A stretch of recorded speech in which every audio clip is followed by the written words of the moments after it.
Ash, Derek, do you know what time of year it is? New Year's? Time for eggnog? Oh man, that is, screw this. It is a time of year. It is eggnog year. Eggnog time of the year. Alright, no, it's game of the year time, guys. We gotta talk our games of the year, so that's what we're gonna do, and in our typical Game Explain fashion, we're not doing an overall site game of the year because it really makes no sense when we have a staff of basically 3. So instead, we're gonna give our personal picks, our top 3, starting with our third, working our way to number 1.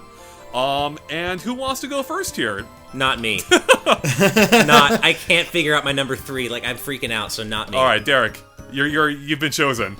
All right. I will say, though, like Ash, I had a hard time figuring out what the heck I wanted to put as my number 3, because there were so many, it was especially 2 I was going back and forth between. But I think I ended up with one I'm pretty happy with. And my number 3 for the year is going to be Kirby Planet Robobot, because I love this freaking game. It is my new favorite Kirby game in the series that I've played, which is most of the standard ones. And it was just a pleasant surprise. I loved how it really nailed the gameplay that they were building towards ever since Return to Dreamland.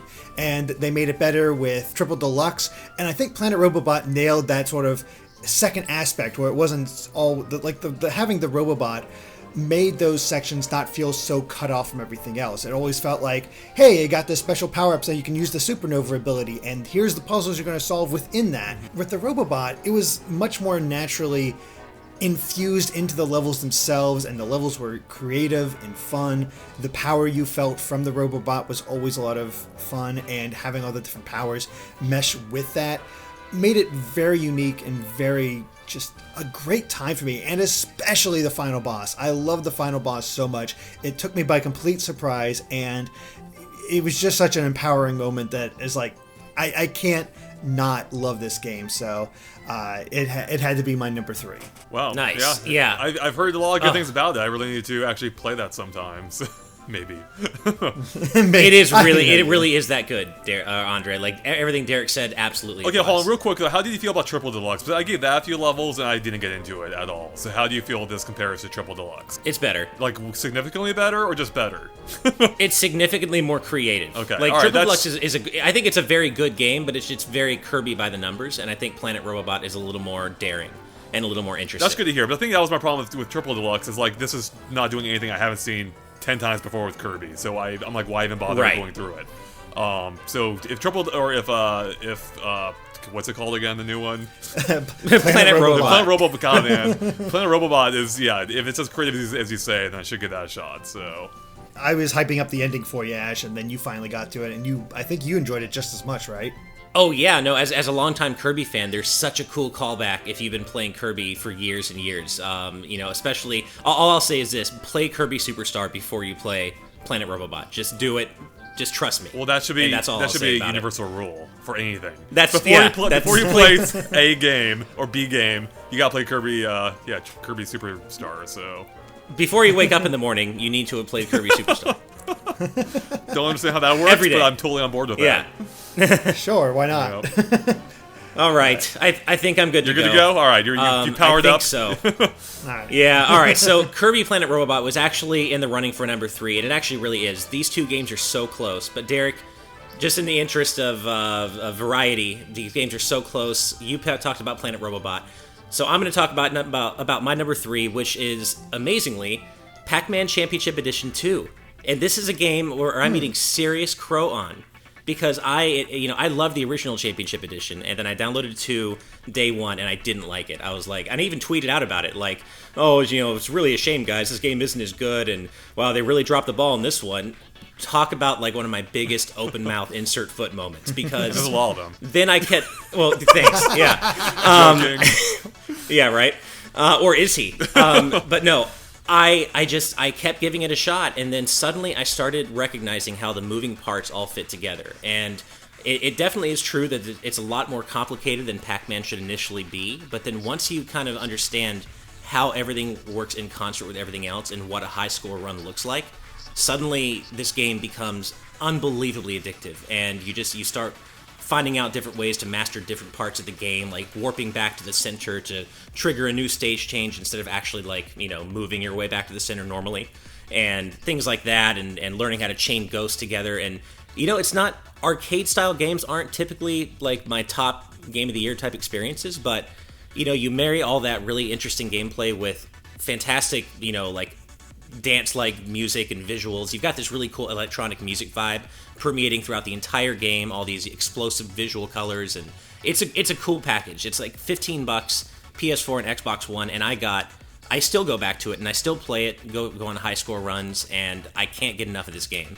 And I've gotten so much value out of it. So it's got to go to Pac-Man Ce2. Wow. Well, how's it compared to the first couple of Pac-Man Cs? I actually didn't like the original Pac-Man Ce, but then Deluxe. Then I played Deluxe. You, sir, are not Deluxe qualified to give any game of the years now. Wait a minute.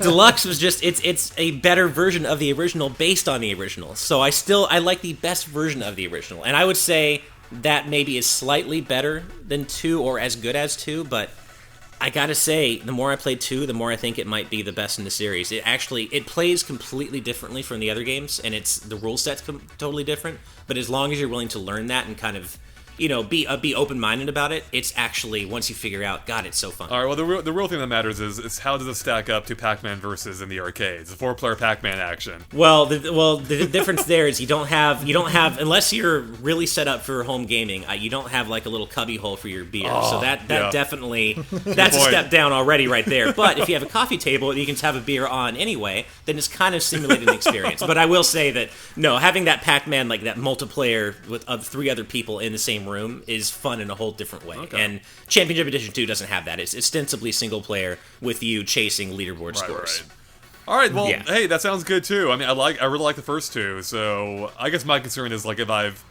just burned out on it. But I haven't played the new one at all, so maybe it can recapture that same magic the first 2 did. If it's as good as you say it is, like if it's better than the first 2, it just might. So I recommend it. Just like if you do try it, just like get over that initial hump of like, what are these crazy, stupid new rules? This is too complicated. But then just like get past that, and I think you'll begin to see, whoa, this is actually really cool the way this works together. It wasn't on my radar at all, and I mean, I might pick it up eventually if I see it and think about, getting it, because, man, there's a lot of games I have to play. Yeah, I mean, well, and I spent basically all last night waffling back and forth, like in my head, God, is it Kirby Planet Robobot or Pac-Man Champion Edition 2? They're so close. And, oh, God, it's so hard. But Planet Robobot is also so good. Well, I had considerably less issues coming up with my number 3. In fact, my top 3, I should give a disclaimer in that I played very few games this year. The games I reviewed are the ones I played, with very little beyond that. In fact, my top 3 doesn't consist of a single game that I loved. So that kind of tells you what I'm dealing with here. Wow. You need to play some more games. I don't have time, man. YouTube's taking up all my time making videos. So I don't know how you have time to play all these games. Force of will. My number 3 is Star Fox Zero, which is a game I merely liked. So... Wow. Yeah, but wow, that really, glowing recommendation. Wow. I do want to come out. I do want to say though, I think this game has gotten a far worse rap than it deserves. Like, it's not. I mean, clearly I liked it. It's not an amazing game. It's not a must-play game. But I do think there is value to it, and I do think it's gotten a lot of unnecessary heat for being different. Like, it tries to do something different, and I understand that there is a learning curve involved. And to be completely fair, one of the issues with the game, I mean, part of the reason why I only liked it as opposed to more, is that by the time you get used to the controls and get over the learning curve, there's nothing left for you to do. Like, you've already played through the whole game. But I've heard some complaints extend even beyond the controls, being like, once you've, even once you get past the controls, there's nothing there's nothing of value there. I disagree with that. Like, the core of the game is basically Star Fox 64 to better put it, is at least as strong as Star Fox 64 was. I think the core game there is fine. It's just the controls a lot of people have issues with, and I think the controls actually are fun, and once you get used to them, actually do add to the game. It allows them to pull off things you couldn't do in any other Star Fox game. So yeah, while the game definitely has issues, among them being the controls, even though more specifically, I think it is more that there's not much to the game beyond the point once you learn the controls. I think it's a game that can be worth playing. I had fun with it, and I like that they tried something different, even if it may not work for everyone. But yeah, I think the reputation the game has is far worse than what it deserves. I agree with that much. I don't think I could put Star Fox Zero anywhere near my top games of the year, but I do agree that its reception has been unfairly cool. I think it did some cool things, and like you said, once you understand the controls and get a handle on them, you really can pull off things you can't in any other Star Fox game. Mm-hmm.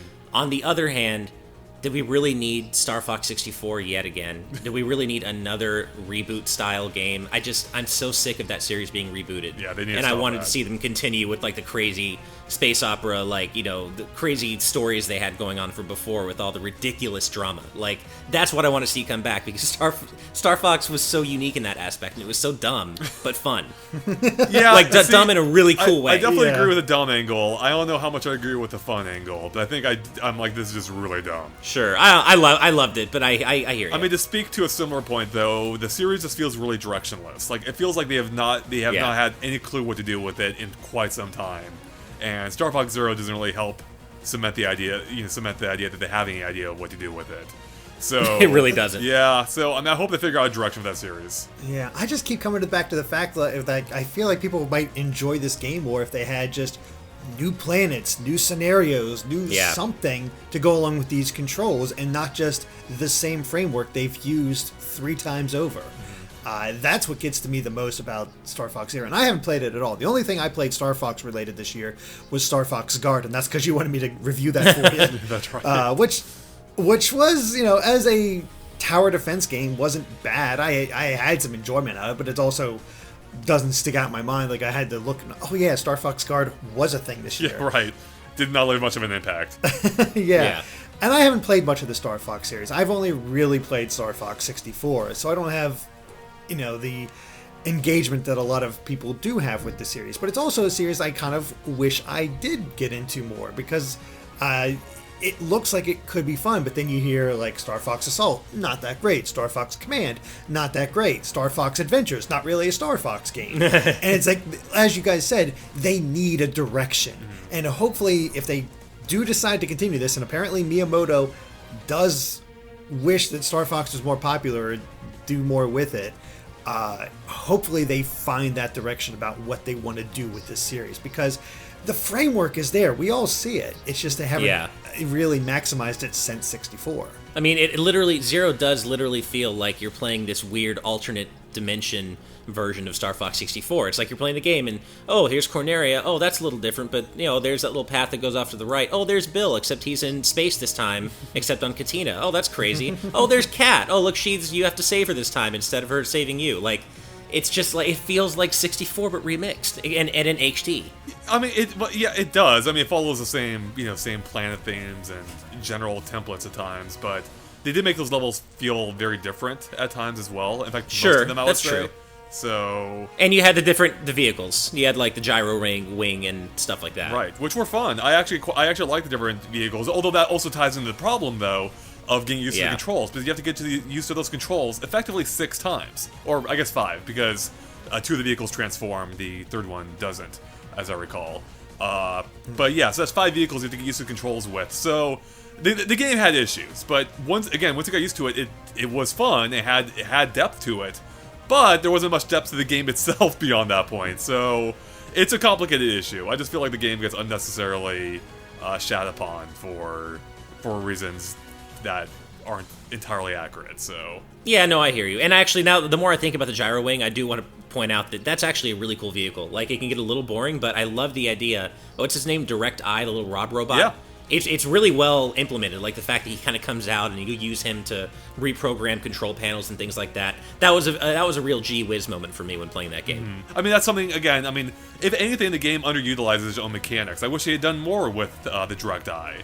Like, I thought that was really cool, like having that dual screen thing where you have your plane or your gyro wing or whatever on the main screen, or Zero Wing, and then you have your Direct Eye on the lower screen. I felt like that was an underused mechanic. That's something they could have done even more with. Like, there's some really good ideas in there. I just felt like they could have done more with them, which is why I liked it, or only liked it. But, like, you know, and having a multiplayer mode would have helped with that too. So Right. Yeah. All right, Derek, your number 2. My number 2. All right, this is going to probably surprise a few people, but my number 2 is actually Dragon Quest Builders. I fell in love with this game. It's weird, too, because I am not a Minecraft player. I played a little bit of Minecraft, and it doesn't really do anything for me.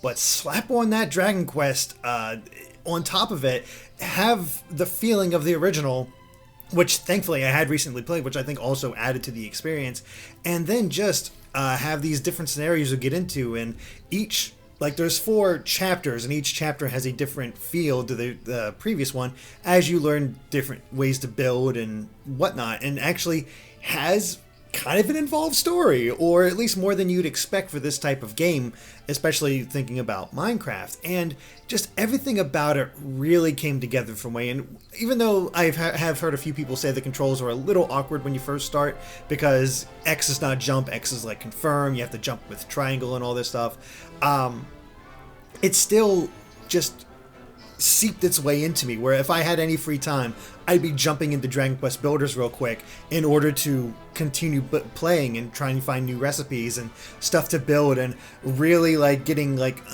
how does this town look? How can I make it look better? I think it'd be better with a 3rd floor here. Oh, I need more space for this. All right, I need to knock this down and figure out where this goes. It's like, that doesn't look aesthetically pleasing, so I gotta rearrange this whole town. Screw it, I'm gonna knock the whole thing over and start again, so that way I can get it just the way I want it. That kind of feeling where it just drew me in, and I'm not that type of gamer. So the fact that it was able to do that, and I had just so much fun with it, it just stuck out in my mind this year, and I had just a ton of fun with this game. And if you're at all interested, I really do recommend it.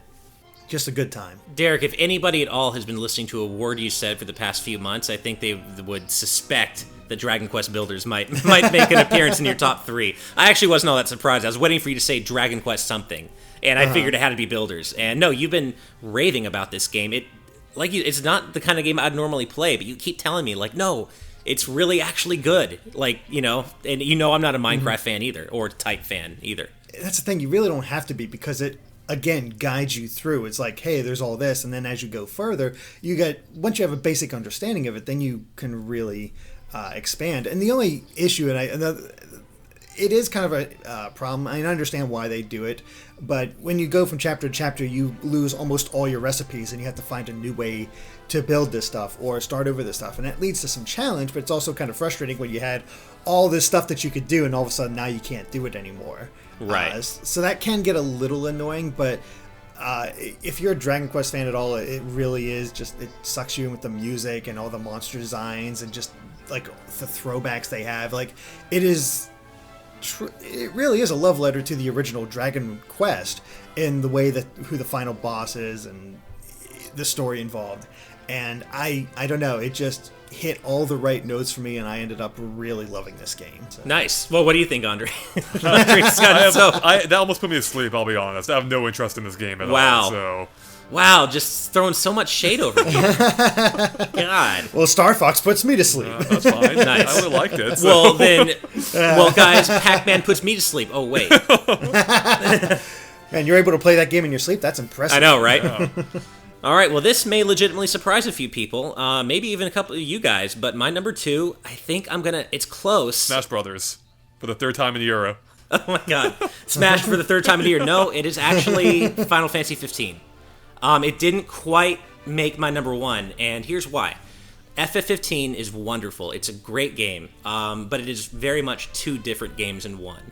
On one hand, you've got this first half of the game, which is this open world portion. It's very fully realized. The world's amazing to explore. It's gorgeous. There's so many things to do. It's just a lot of fun. The battle system's amazing. It's a great game. But then you get to the second half, and it's literally on rails. Your party is on a train for most of the second part of the game, literally going to the Empire, to the capital. And I'm not going to get into any, obviously, specific story spoilers here, but while I have no problem with linearity, it really takes linearity to a new level, and it's not so much linear that's the problem, but the fact that it's the second part of the game where you can see the stitching they had to do to kind of cut out major parts of the game, and it feels like you're almost on a kind of like a best hits version of Final Fantasy 15 toward the end of the game, and it's where the story really starts to fall apart. Unfortunately, the thing about the story in this game is that it has the heart and the shell of a good story, and by that I mean that Noctis and his friends, the whole road trip vibe, completely sells it. You can really feel their kinship at the end. The ending really lands. The ending's fantastic. They are great. Unfortunately, all the moving parts around them, they don't really have the mechanisms of a great story, and by that I mean major plot points happen off screen. Like, major characters will die, or you'll find out they were, tried for high treason and executed, and but that all happens off screen, and you're supposed to just accept it and be like, oh, okay, well that happened and move on, but it doesn't really properly earn these big moments. And so you're left with these major plot twists that just kind of fizzle out because they weren't properly messaged beforehand. Like they don't really feel organic to the story. And then, the central plot line between Noctis and Luna, the love story, that completely falls flat to me because there isn't a whole lot of scenes with them. So basically, the gameplay's amazing, but the story, it has some problems. It's a great story overall, and it's so interesting, and Noctis and his friends are so great, but the moving parts of the story just don't work, and there's so many plot holes. So it's a great game, but it's really kind of crippled by this uneven story, and that's why ultimately it landed at number 2, even though I'm still playing it, and I love it. The music is amazing, the graphics are amazing, blah, blah, blah. It's so good, but it just doesn't quite work as a whole package just because of the unevenness of it. There are a lot of asterisks for your second game of the year. It's so hard because, like, there's so many reasons highs it are could be really number high one. and the lows are really low. That's basically what it is. Like, there's so many reasons it could be number 1. I'm the game clock for me is like at 82 hours right now. That's how much I love this game, but I can't overlook the problems that you can see from its 10-year production process. You can tell that in the story that it changed names, it changed directors, it changed identities. Like, you can see the stitching that was done, and I can't overlook that as much as I love the game, Right. I don't have a fully formed opinion of Final Fantasy 15 yet because I've played maybe 3-4 hours of it, and that's still really early on. Like, I didn't get into any major plot beats other than, hey, I fixed the car. And here we got to go to this next town. But there really is just a ton of side content, and I think that works to its benefit because the story is not as strong in your opinion, because you do get to really feel the camaraderie between the 4 main characters. But it also, like, I was starting to have issues where I think I need to start the main story because I'm starting to just, like, kind of lose interest in what these guys are trying to achieve. Right. It's very much a story that you pace yourself, and I think that'll surprise a lot of returning Final Fantasy fans who might be more used to a more guided experience. Mm-hmm. But it's not necessarily a bad thing, but it's just different for Final Fantasy. It's something I will get out there and play at some point, but it definitely... I can see where it's going to be great, and I can also definitely see where your issues are coming in, even just so early on. But I've heard generally good opinions about the game, so again, I'm going to play it eventually, just having a chance with everything else. Yeah, I mean, on the other hand, it has, I would say, the best dungeons in the series, and some of the best dungeons I've ever experienced in a game, period. I would say it has among the best combat in the series, among the best music in the series. The graphics are incredible, so there are so many things to love about the game.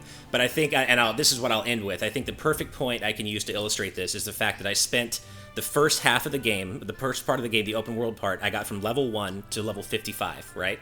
Which I was way over leveled. When I went to the second half of the game, all the way to the end, to the final boss, I went from 55 to 58. Wow. What does that tell God. you? Yeah, what does that tell you? Wow. Exactly. So it tells you that I had an amazing time playing it, but the second half is really uneven. Yeah, sounds like it, yeah. Oh, that's pretty interesting. Yeah. Sheesh. Yeah. Huh. What about you, Andre? My number 2 is something I never thought I would ever say. It's a mobile game, being, of course, Super Mario Run. Not Miitomo. So. Oh my. Miitomo, yeah. Are you sure not Miitomo? Pokemon Go? God, definitely not. Although I give Pokemon Go full credit for doing something new, and it had like that. There was a zeitgeist surrounding it, which we've never seen before and may never see again. That was incredible. So, Mario Run though is actually a surprisingly good game. I enjoyed it. I thought it's good not just for a mobile game, as a Mario game. It's probably the most engaged I've been with a new Super Mario Brothers themed game since any of them. since any of them. Because I realized something. In most of those games, I just go on autopilot. Like, sure, the level designs are good, but they don't do anything that stands out to me. So I go on autopilot, and when I'm done with the game, there's nothing that stands out to me. Like, I can play through these levels almost completely mindlessly. Super Mario Run, because of its very nature with you being forced to run through these levels, and the level design being built around that, it actually made me think how these levels are designed and laid out. How to get through them, especially with, going back for the coins, and then if you want to add in Toad Rally as well, and how you have to, do stunts basically to go through these levels. It actually made the level design stand out far beyond what I felt they have in the last 10 years for the 2D Mario games. I enjoyed it. I had a lot of fun. Like, I think, especially, I don't take price into account for our reviews. I think $10 is a bargain with this game, though. I think you get a fair amount of content for that price. Especially for a game that, to me, feels different compared to how the typical 2D Mario games have up to this point the last, again, 10 years. So, yeah, I enjoyed it. I think it's a good, solid package, and I'm happy with how it turned out. I think it actually does some stuff that... I think there's some lessons in there that the other 2D Marios from here on out could take notes from. Man, I knew this was going to be on your list. I knew it was. Yep.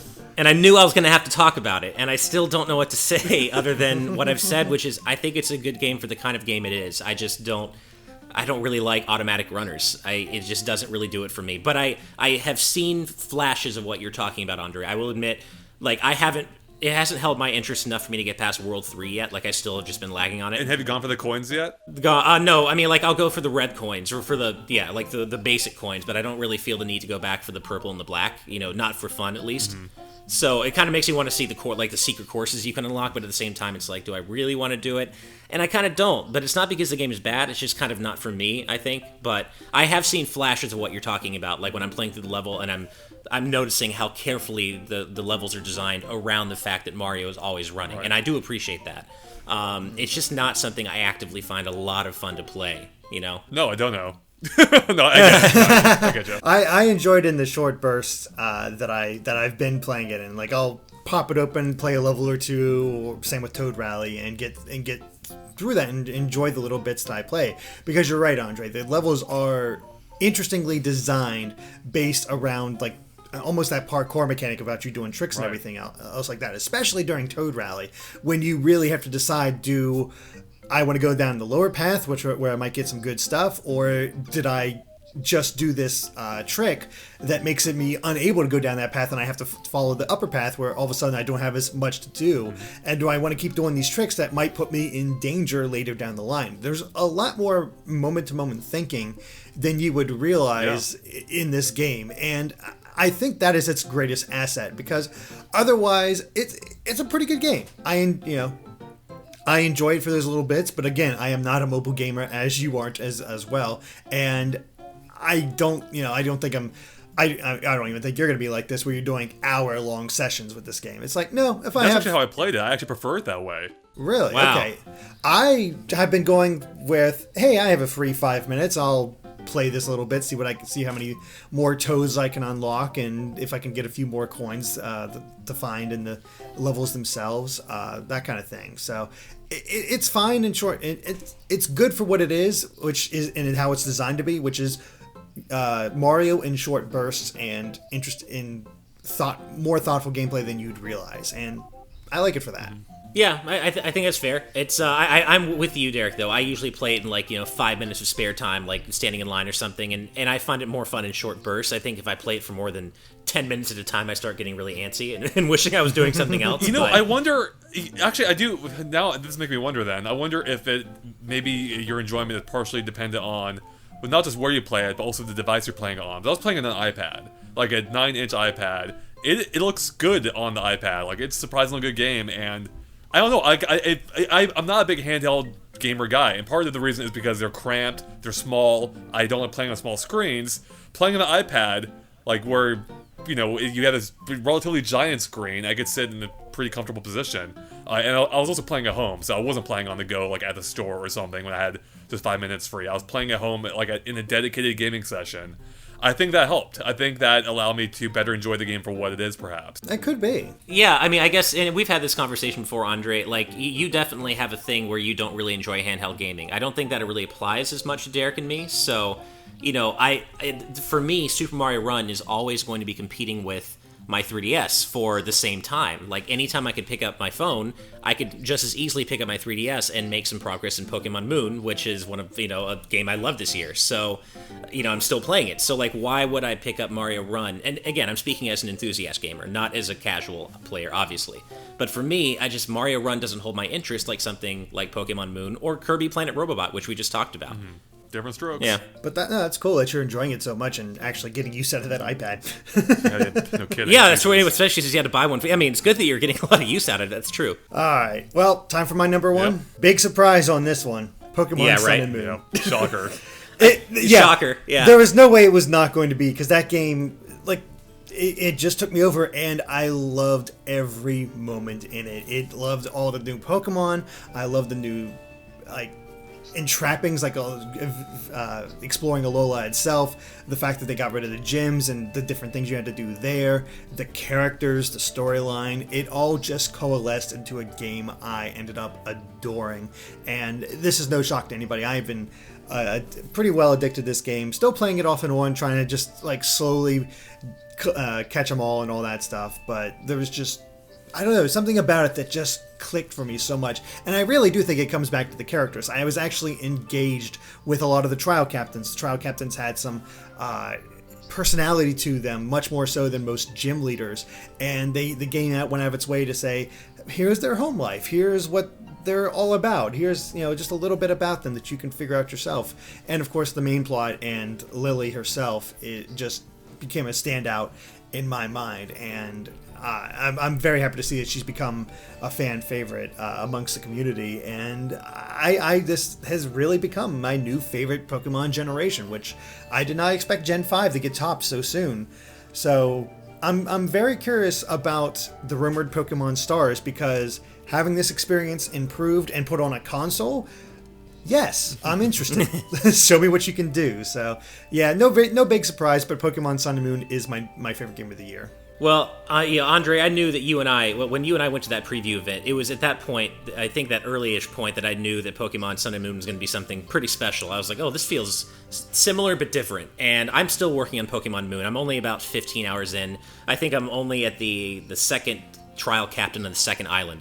But man, like, I want to make it clear that if I had more time to play this game and potentially complete it before talking about this, it could have made my number 3. Like, it really is that good. I just haven't been able to get far enough for me to decide if it really, would be that high. But it's a great game, and it really revitalizes Pokemon, in my opinion. And it just makes things feel familiar yet fresh. And there's this really positive vibe that permeates all throughout Alola. It's a very positive game to play. Alola is so fun to explore. The soundtrack's phenomenal. Like, I really love this game, and I know exactly what you're talking about, Derek, and I can only assume it gets even better. And I'm starting to pick up now on what you're talking about with Lily, how this meme has exploded. Like, get back in the bag, Nebby. Like, that her character begins and ends with get back in the bag, Nebby. I mean, I'm sure she has more development later on, but right now, that is what she is, and it's hilarious. I love it. It really is. That was all I really had to say. Yeah, I know it. You're never going to get back into Pokemon, Andre, but you actually did play this one a little bit. And did you notice any, enough of a shift at all? Or is it still, obviously you're not going to pick it up to play, but did you notice the shift as well? Yeah, I mean, I noticed, I noticed the region, it did seem to be, happier or, just bouncier, I suppose. It did seem uplifting, I guess. But it did nothing that would hook me again, so...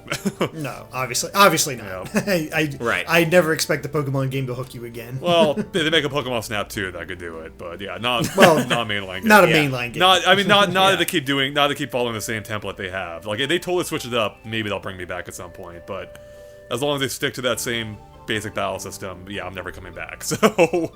Yeah. My number 1, I don't think will be too much surprise to those of you who have been, following what I've been playing and talking about this year.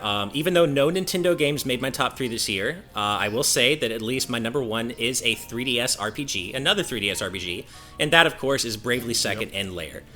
Oh my god, what a game that I wasn't expecting. I knew I was going to review it. I reviewed Bravely Default. I really liked it. And I knew Bravely Second was coming, and I think at the time I was a little worried about it because I had a lot of other responsibilities on my plate, and I was doing a lot of work with Udon, and I'm like, oh, I don't have time to review this, but then I got into it, and I could not put it down. I mean, Bravely Second is literally all the best things about the 16-bit era of JRPGs rolled into one and modernized completely in all the best ways. It feels like the ideal version of a 16-bit JRPG, but it looks like an amazing-looking 3DS game. And so you've got these really cool gameplay features like variable, random battles that you can turn on or off. You can set the random encounter rate whenever you want. So if you are playing and you need to save or whatever, you need to go do something, you can just turn the random encounter rate off, get to a save point, and save. The game is built for player convenience, and that's amazing for a genre that kind of shies away from player convenience. RPGs aren't exactly known for being super convenient for the player to play, with grinding and all that stuff, but Like Bravely Second lets you choose when you want to grind. If you want to grind, turn the encounter rate up to max and go for it.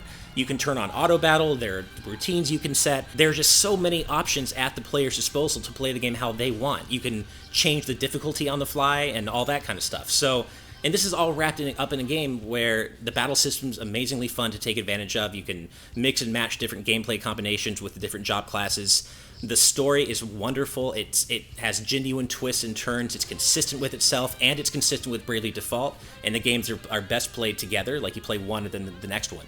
The music is great. I mean, the characters are so good. Everything about this game just is amazing, and it strikes true, and it lands, and I have really nothing bad to say about Bravely Second other than that the music isn't as good as the first game, but it's still really good. So I have nothing bad to say about this game. Clearly, yeah.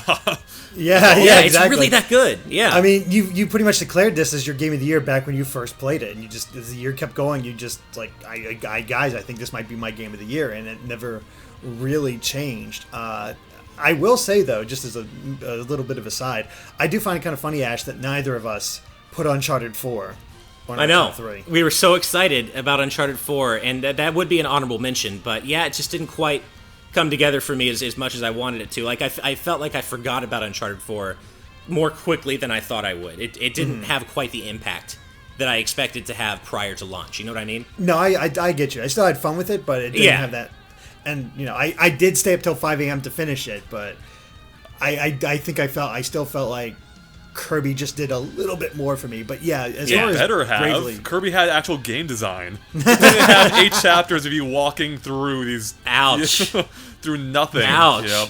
the action... The Uncharted 4 actually had some awesome action set pieces. The problem was there were so few of them this time. Most of them were you just either walking through these really slow, walking simulators basically, walking through a house, like encountering old artifacts. Not even encountering. That makes it sound way more exciting than it actually was. or you do this really poor platforming.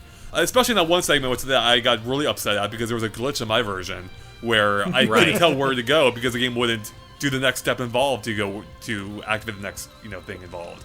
So yeah, that game is not good. It had some really good moments.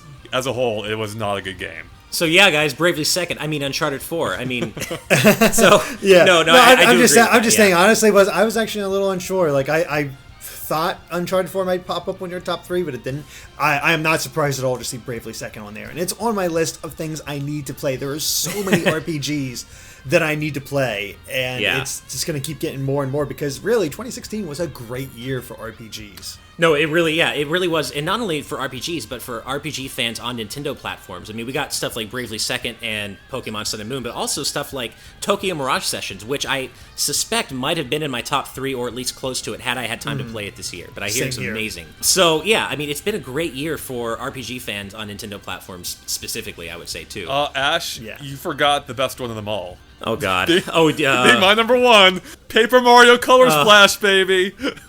Nice. I knew it. I had a feeling. All right, I'll be straight up. If you just judge it from like the RPG mechanics, which specifically being the battle system, it's not great. I'll be the first to admit that. I said that in the review. I didn't mind it nearly as much.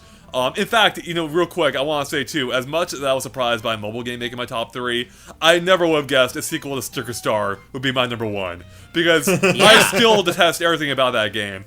Whereas Color Splash, even from the early trailers, I'm like, it looks like Sticker Star 2. Although once I did the analysis, I'm like, okay, there might be a little bit more here than I expected. I started to open up a little bit to the possibility of it not being a complete garbage fest.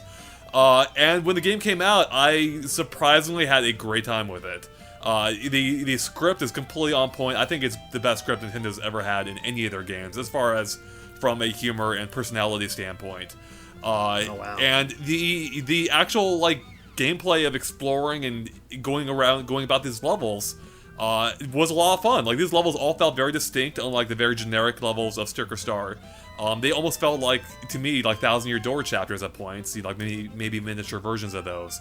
Even in how some of the levels actually tied together, effectively making them a chapter from Thousand Year Door. So really, aside from the battle system, I think this game was great. I had a great time with it, and I'm still shocked I'm saying that because I never expected to be saying these words about a Sticker Star sequel. I was gonna say, I don't think anybody expected you to Yeah. say these things about a Sticker Star sequel, and it might have ended up on mine as well, my top list. I can't say for sure, but I did make a conscious decision not to play it this year just because of my whole streaming series through the Paper Mario series, and I feel like I'd be better off, especially with this game, to go through that blind and not know what's coming ahead and have genuine reactions to it. So I'm really looking forward to playing Color Splash, especially coming off the fact that you hate Sticker Star and that you actually enjoy Color Splash to that degree. Yep. Enough to make it your number one. Granted, you didn't play a lot this year, but still, it still is your number one. And I'm looking forward to finally getting a chance to play it. We are truly living in the most interesting timeline if we can go from, Andre hating, with the seething hatred for Sticker Star, and just almost being sure since that initial Color Splash reveal that this wasn't going to be the game for us. And fast forward to now where it's your game of the year, Andre, and I 100% back you up on how great this game is. It's definitely an honorable mention for me. Easily in my top 10 for the year, probably top 5, 6. And you know what? It is the only game this year that has been able to hold my wife's interest. I'm actually playing along with her. I have my own file, but now she's playing the game and I'm watching her, and we're having a wonderful time. As you said, the script is it's maybe Nintendo's best ever, even outdoing the Thousand Year Door. Yeah. I love the world design. Like you said, I think that's really where Color Splash excels over Sticker Star, because these levels, they are levels and they're separate, but they feel like they're part of one interconnected world. Like, Thousand Year Door in 64, and I really think it's interesting the way they were able to capture that illusion, and it's just a lot of fun. I mean, the story, I guess, isn't really much to write home about, but, whatever, that's okay. It's still better than Sticker Star, and it's just a great overall package. By the way, the art design, the visual style, beautiful. like, the Paper Mario I knew it was going to look good in HD, but I didn't know it was going to look this good. Like, it is a beauty to behold, this game. It really is. Like, I mean, if they ever do make a true Thousand Year Door sequel or go back to the original style of Paper Mario's, it needs to be in the style of Color Splash. Like, I feel like this is the first time, at least for me, that the series has really felt, or one of these games has really felt like everything's made out of paper. Like, the other ones, they look like, it's kind of a papery world, but this one, you really feel like everything is actually made out of, like, cardboard or paper or something. And they really sell that kind of diorama look perfectly well. Well, it's kind of interesting too, and as the series has gone on, it's embraced the paper concept more and more. Like in the very first one, it was more of a just an art style with a couple of loose references to paper. But since then, it's become like an actual part of the gameplay. Like it's an intrinsic part of how the gameplay plays out now, which is interesting. And talk about the soundtrack, by the way, which is an absolute joy. Like, that is such a fun game just to listen to. It's so good, and it's so varied. Have you heard the credits theme yet? No, I haven't. I'm still only at the third big paint star. It's so magical. I'm only halfway through. It's so good. Oh, it ties together like all the other themes from the game. It's just wonderful. So I can't wait. Oh man, like nice. I'm almost angry at myself for saying so many kind of things about this game, just because it's still impossible. How is it possible for a Sticker Star sequel to be this good? It's interesting in how they were able to take what I thought was a completely broken idea and concept and actually make it work. Like they actually are, they smoothed out enough of the rough edges. And granted, there are still some rough edges there, but they were able to smooth out enough of them and make everything that worked well before, which wasn't much, make that work really well.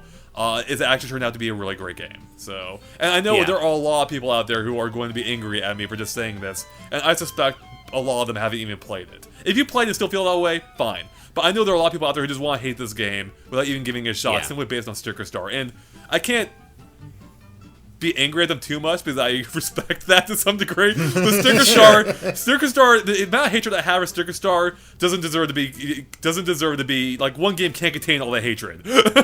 But Color Splash, like on its own, is actually a pretty good game. So I feel like this is the beginnings of some cool creepypasta story where like you have so much hatred for one game that the game takes its revenge or something like that. Andre drowned. Yep. Yeah. There you go. So that's our top 3. Are we doing a rapid fire or anything for other honorable mentions or no? If you guys have anything left, you can. I literally have nothing. Like I said, those top 3 are the only games I actually like this year, basically. So we need to fix that in 2017. I hope 2017 fixes that. We got the Switch coming out, so it should. So yeah, that is true. We'll get you playing some more games, but well, Derek, how about a few seconds tops per honorable mention if you have any? Okay, yeah, I'll squeeze out. We already talked about Uncharted 4. That was in the running. Fire Emblem Fates, Great follow-up to Awakening. So much gameplay involved if you get all 3 campaigns. There is just tons of gameplay there. It was a great time for Fire Emblem fans back in the beginning of the year. Ratchet and Clank, love that series. Great to see it return to form. Did not see the movie because I did not hear good things. But as a game, it was fantastic, and I want to see more from the series, especially because of how gorgeous this game really was. And then finally, Overwatch, because I haven't been able to play it much, lack of time for things. But again, it is a game that I don't get into multiplayer games that much, but having me actually getting invested and enjoying what I played, it was this year's Splatoon for me, and I did enjoy Overwatch to that degree. I really wish it had a single player component though, because these characters deserve to be fleshed out more. But as a multiplayer only experience, I still had a ton of fun. All right, my honorable mentions. First, I got to say Kirby Planet Robobot obviously would be like my number 4, neck and neck with Pac-Man Championship Edition 2. It's basically like taking a really good Kirby game and marrying it with the ride armor from Mega Man X, and it is awesome. It's such a fun game. It's the level design's really creative. I love using the different Robobot powers. The final boss is so epic. It's such a great game. So Kirby Planet Robobot, absolutely up there. Also, Pokemon Sun and Moon, again, I'm still playing it, but I can easily see this becoming my favorite generation. Alola is such a joy, but I've already said enough about that. So Pokemon Sun and Moon, also Uncharted 4, again, maybe a little uneven. I don't necessarily think the ending was earned with the kind of marketing and pre-release hype the game had. But I still liked the way Drake's story ended, and I thought it still had some of the best graphics I've ever seen in anything, period, alongside Final Fantasy 15. And, still at the end of the day, those character moments still do really shine between Nate and Drake and Elena. So it really, for me, that ended up being Nate and Elena's story, and I loved it. So Uncharted 4 up there, Paper Mario Color Splash, I just talked about it. Phenomenal game, surprisingly probably my second favorite Paper Mario game after Thousand Year Door, and it absolutely improves on and revolutionizes the whole sticker star gameplay concept into actually something playable. Deus Ex Mankind Divided, still haven't finished it, other games came out, but I love this series, and I love the way that the game sets you out into Prague and literally lets you have so much choice as to how you want to proceed through any given situation, and the way that I guess Mankind Divided is so densely layered and packed with content, and the way the level design allows for so many different approaches, it really is impressive. So hats off to Eidos Montreal. It's a great game. I can't wait to get back into it. Again, Ratchet and Clank, you already said everything I needed to say. Wonderful game. Love it. And then finally, World of Final Fantasy. Just the fact that I love that we got a traditional turn-based JRPG on a high-definition console like the PS4 in 2016, and it is an old-school RPG through and through, but it's got tons of charm and cool character designs, and you get to play as different monsters, and it's got a kind of a Pokemon catching element to it. Cool game. So those are my honorable mentions for 2016. All right, well, I think that wraps it up here. So, seems like for you guys a pretty good year, or like really good year. It sounds like Definitely. For me, yeah. from what I play, it was a pretty okay year. So, Well, Nintendo didn't release much this year. Nintendo dropped the ball this year a bit. So, Yeah. I should have a dishonorable mentions with Mario Maker 3DS, with them completely missing the point of that game. But Yeah. Oh man, yeah, that really was. We've had a few discussions about that, Andre, and we still can't quite fathom how that game was released in the form that it was. especially if you're gonna play a mobile Mario game at this point, I don't know why you play that over Super Mario Run. I think Super Mario Run is a vastly better game, especially given the fact too, I love Mario Maker, or I really liked. Technically, I liked it a lot. I like Mario Maker a lot on the Wii U. And that was mostly because I really like making levels and sharing levels. When it comes to playing levels, there's some really good ones out there, but they're hard to find. And even the ones that Mario Maker 3DS recommends, I like that it has a recommended list. But even the best it can find, or on that recommended list rather, I don't know. I'd rather just play an actual Mario game, and that's why I'd rather go play Super Mario Run instead. Right. So. Yeah, Mario Maker 3DS is a baffling game, so... Yeah, it really is. Yep. Guy, you know that awful feeling in the pit of your stomach when you realize you left a game out of your honorable mentions? No. No, well, I'm having it, and I gotta say, Abzu. Okay, I'm done. Abzu was so good. Okay, I'm done. What? I don't even know what that was. Oh, it was that underwater. It's like Journey, but in the ocean.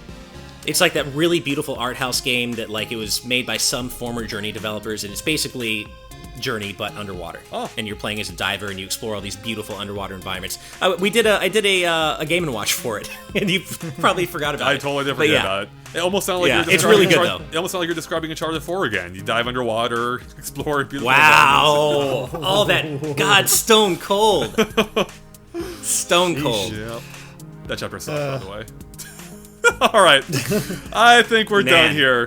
So thanks guys for watching. Of course, stay tuned to Game Explain for lots more. We'll have a discussion coming up about our end of the year, or a wrap up of the entire year rather, along with our expectations for 2017. So that should be fun to do. And of course, if you liked our discussion, make sure to like and follow us on Facebook and Twitter at Game Explain. You can find links to them in the description below. It's good we keep up to date on everything we post. And yeah, just stay tuned to Game Explain for lots more coming up, including stuff related to the Switch in just a couple weeks. Should be fun. All right, guys, catch you later. Bye.